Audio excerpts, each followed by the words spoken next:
রাত ঠিক ৯টা ৩০ হঠাৎ করেই বন্ধ হয়ে গেল সব ব্যবহারকারীদের ফেসবুক। স্বাভাবিকভাবেই যে কোনো ব্যবহারকারী ভাববেন আইডি হ্যাক হয়েছে। তবে সত্যিই হ্যাক হলো কিনা সেটা জানারও কোনো ব্যবস্থা নেই, কেননা কেউ এখনও পর্যন্ত ঢুকতে পারছেন না ফেসবুকে। এই নিয়ে মুহূর্তেই বিচলিত হয়ে পড়েছে সবাই। তবে ঠিক এখনও জানা যাচ্ছে না কেন দেখা দিয়েছে এ ধরনের সমস্যা।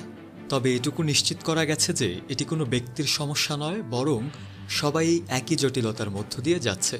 ফলে এ ব্যাপারে দুশ্চিন্তিত হওয়ার বিশেষ কোনো কারণ নেই। আশা করা যাচ্ছে ফেসবুকের সার্ভার ঠিক হলে সবাই আবার যথারীতি নিজেদের অ্যাকাউন্টে লগ ইন করতে পারবে। তবে আরও বেশ কিছু প্রশ্ন থেকে যাচ্ছে। এটা ঠিক কিসের ইঙ্গিত সে ব্যাপারে কোনো স্পষ্টতা পাওয়া যাচ্ছে না এখনো পর্যন্ত।